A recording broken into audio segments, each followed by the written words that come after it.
Хоёр улиас. Зэлүүд хөндийн дунд ойр ганцаар ногоорон харагдах нэгэн багалгар модыг чиглэн хоёр морьтой хүн айсвэ.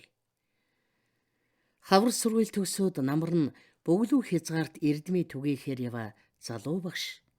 Түүнд замчилж гарсан улаач үгэн хоёр морин дил дээр бүгтийн шогшуулж явсаар мөнөөхөн ганц модны дэргэд ирлээ. Шим сайтай газар үндэслэж зүг бүрээс шахам нарны илч авдаг энэ мод алгын чинээ том навч дэлгэж 100 салаа мөчрөө хөх тэнгэрөөд бардан мөргөн ханхалзаж зогсно.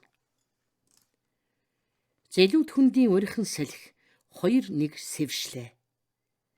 Мянган навчис чичрэн далбалзаж эртний домог шивнэх шиг боллоо. Өвгөн улаач модны хажуугаар гардаг зам дээр ирмэгц морьныхоо амийг татан явгаллаа. Залуу багш өвгөнийг дуурайлаа. Өвгөн баргар царайлан хөмсөг зангидаж морийн хөтлөн бөөгцөгнөн алхлаа. Алхуут нөгөө хүлээсний зүг хулмалцсан харж сүрс салдна. 10 хэд алхмагц модноос цааш өнгөрлөө. Өвгөн мориндоо мордон үгд өвгий цааш алхууллаа. Ямар нэгэн элв шидийн хүчинд захирагдсан мэт хачин сэтгэл залуу багшийг эзэгнэж гайхас төрснөө сэжиглэл болж хуйрлаа. Юуны учир энэ ганц модны хажуугаар явгалан гарав? Эсвэл өнөөх эд шидэт удга мод гээчин юм болов? Асуултын цаанаас асуулт төрнөлөө. Залуу багш тэсэн гэхэд хүч хүрсэнгүй амны асуулаа. Өвгөн ахаа, энд яагаад цорын ганц мод ургачдгийн болдоо? Ойр хавь олон өртөө газар модгүй бололтой юм гэлээ. Өвгөн дуугарч ядан хариу өчгтөө. Ганц биш, хос уляастаа. Хөөмин чи сайн ажиглаарэ гэвээс залуу багш дөрөө рүүгээ ялгүй жийс хийж эргэн үзвээс нөгөөх сүгэлгэр ногоон уляасны ортууц мэт шавааралдсан олон салаа мөчрөн тэвэр хэртэй бүдүүмөртөө хос хоёр лут ишин дээр тогтож байхажээ. Салаамод голдуу эгц дээш эгнэн зэрэгцэж ургасан байдаг атал мөнөөхөн уляас нэг газараас хоёр тийш тэмүүлж ургасан ажээ. Дунд нь ямар нэгэн аимшигт юм сууж байснаас бишүүрхэж холбоо тасраагүй байдалтай хоёр уляас амьдралын их далайн зах руу орж яваа залуу багшийг зам чин үлзийтэй болоо хэмээн ерөөл өргөх мэт сарвайсаар үдэн хоцорлоо. Өмнө талд алтан шаргал зам зурайж тэртээд сунгаж иргсэн гинж мэт хөх цэнхэр улсын бараа хөглийж харагдана. Өвгөн морин дээрээ багхан бөхцийгөд шогшуулж явна. Дал мөрөн наранд гандан цайгаад хүрэн тэрмэн дээлн алг болжээ. Гуучин унсаар бараг үгүй болж нэгээр тоолоход цай чанах хоорондын хугацаа хэрэгтэй болов гэж таамагламаар шодон бурал гизгнийхэн үзүүрээс сур залган гөрж бүсэндээ хавчуулжээ. Өвгөн ахаа, огт модгүй газар яагаад мод ургачдаг юм болтоо? Мөн сони юм а гэж залуу багш ам нийсэнд. Уул нь ургах ёсгүй байсан юм да гэж өвгөн маш бүрхэг мөртлөө нууцыг болгоомжилсан хариу хэллээ. Энэ нь залуу багшийн гайхцыг улам гижигдлээ. Яагаад ургачихсан болоо гэж дахин асуулаа. Яагаад ч гэх вүлээ дээ. Ургыг эдл ургачихсан гэхүү дээ. Энд ийм уляас ургасны учрыг мэддэг ганцхан хүн хорвоод амьд үлдэж дээ гэж өвгөн хэлээд санаа алдаж дууг явууллаа. Тэр хүнтэй уулзах юмсан юу гэж ярьдаг болоо? Айда, миний хүү, чи юм бүгдийг сониучилдаг насан дээр байна да. Яах вэ? Сониучхан эрдэмтэй болдог ёссон би. Хорвоод үлдсэн тэр ганц хүн чинь муу өвгөн ах нь байгаа юм шүү дээ. Пүүх, юутай сони юм бэ? Аха, тэгвэл учрыг ярьж өгөөч. Би ч одоо болтол яриаггүй л юмсан. Нас ч өвгөрлөө, цаг нь ч болж дээ. Хүү чи багш болж яваа хүн. олон шавьтай болно. Шавьтай хүн буянтай, шавийн заяа их. Багш шавийн барилга ариун гэдэг юм шүү дээ. Шавь багшийнхаа эрдмийг давтдгийм гинлээ. Өвгөн ах нь чамд нэг домог шиг юм яри. Энэ мод 50 жилийн настай юм шүү дээ. Манайх тэгэхэд энэ баруун талын цэнхэр ууланд байлаа. Эцэг минь охин дүү бид хоёрыг асарч өсгсөн юмдаг. Өр улсан биднийг ээл гэж насыг илээсэн хүнсэн. Эцгийн сэтгэл үрд, үрийн сэтгэл ууланд гэж үгтэй юм да. Хүн гэдэг чинь эцэг их болсон хойноол сая эцэг ихийнхээ ачийг ухаандан багтааж чаддаг амт. За тэгээд нөгөө хажийн хариулъя гэтэл хожимдсон байдаг нь голдуул да. Хуучны үгэнд ч 30-ийнхаа дууг сонсдог өвөг байдгүй л гэдгийм. Эцэг маань намайгаан эрхлүүлдэг байж.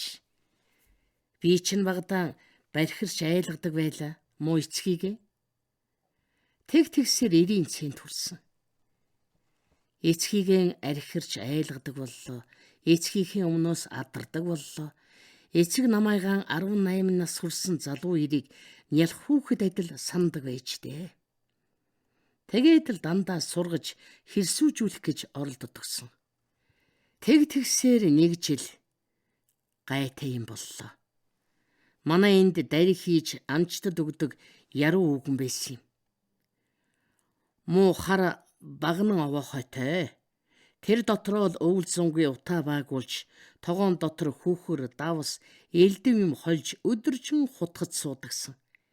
Нэг өдөр би тэдний очоод л дүрсгүй зам хөдлөд болдгүй. Шовоо хойных нь үүдээр гарангуутаал үүдэнд нь чулуун дээр тавиад тамхи хасаан татаж байсан цогоо өвгний тогоотой юм руу шидчихлээ.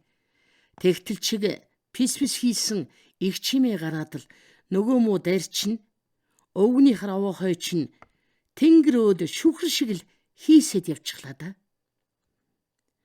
Бараг 80 алт хэртэй дээр гараад буцаж орж ирэхдээ шарчхас хийгээд л хөсөр очлоо.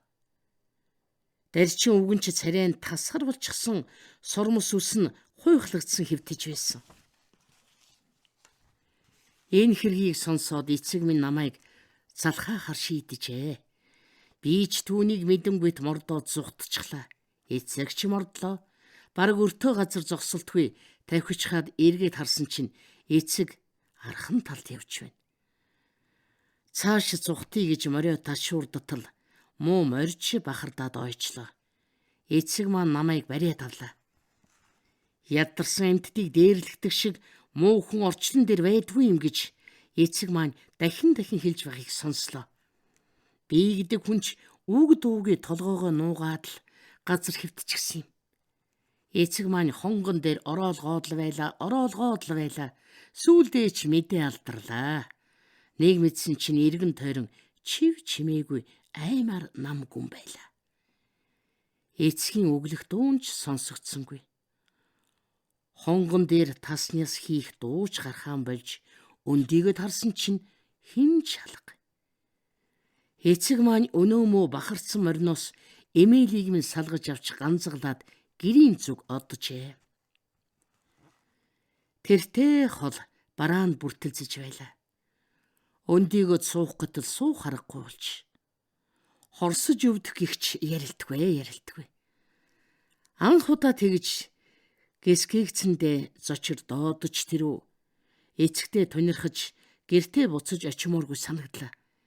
Тэгээд би гэдэг хүн гэрийн зүг биш тал руу явган алхачихсан юмдаг. Өөрийн мунхгаар хүн гинддэг юм да. Өвгөн ах нь тэр цагт жаргал зовлон алийч дааж сураагүйсэн. Зовлон ч яах вэ аргагүй л даадгийн. Харин жаргал даахад хэцүү. Жаргалдаа ташуурахын осол хүн толгойд байдаг юм билээ. Би эцгийн хайрт дэвтэж чадаагүй хүн юмсан. Тэр жил олноо өргөгцсөний анх тугаар он байлаа. Ховдын цайзыг авах гэж Монгол цэрэг сугларч явсантай бид дайралдаад дураараа цэрэгт явж ховдын дайнд оролцлоо. Дараа нь хужир буланд алба хааж хожим нь арх яахтыг авч төрийн шинэ голомтыг асаалцаж билээ. Энэ хооронд эцгээ сансаар л явсан. Ядуу хүнийг дээрлэх юмстай дайралтах болгонд тэднийг залхаач явсан. Улс орон жаргалтай болохоор өвгөн ах чинь эцэг юугэ төрс нутгаан санж албаны өртөө улаа хэргэлж одоо яг л хүү чам шиг ингээд улаачлуулсаар буцаж ирсэн. Хөөхий эцэг минь эзгүй байлаа. Яваад эргэж ирдгүй тийм аянд гарсан байлаа. Харин энэхэн хос улиас урагчсан байж билээ гэж өвгөн яриагаан төгсгөлөө. Өдөш ойртож нөгөө хөхрөн жирүүлзэгч уулсын цаад руу нар жаргаж орсон боловч туяан үлдэж хөх уулс улбар ягаан болгон хормой хорон бараамтаж байлаа. Өвгний ярианаас их юм ойлгож авсан боловч ганцхан зүйлийн учир олдсонгүй. Яагаад тэр улиас ургасан билээ гэдэгт хариу гарсангүй. Өвгөн аха тэр улиас яагаад урагчихсан бэ гэж залуу багш дахин лавллаа. Эцэг маань намайг залхаах гэж гэрийнхээ урдхантай байсан улиасан шугуйгаас нэгэн ялах мөчөр таслан аваад мордсон байж. Түүгээрээ намайг сууж чадахгүй болтол ороолгосон юм. Босоод үзэхэд хөлийн хажууд цустай ногоо мөчөр хэвтэж байхаар нь аваад хорсохдоо дундуур нь нэг хуглаад газар руу шааж өргөсөн юм. Тэгсэн чинь 20 жилийн дараа нутгаа бидрэн ирэхэд их замын хажууд энэ улиас намайг өгтөж авсандаа хүү минь. Эцэг бид хоёрын эцсийн уулзалтын тэмдэг энэ юм гээд өвгөн морион давирлаа. Хоёр улиасны тэтмэн жаргаж буй. Нарны туяанд шармал алттай юм шиг улалцаж харагдлаа.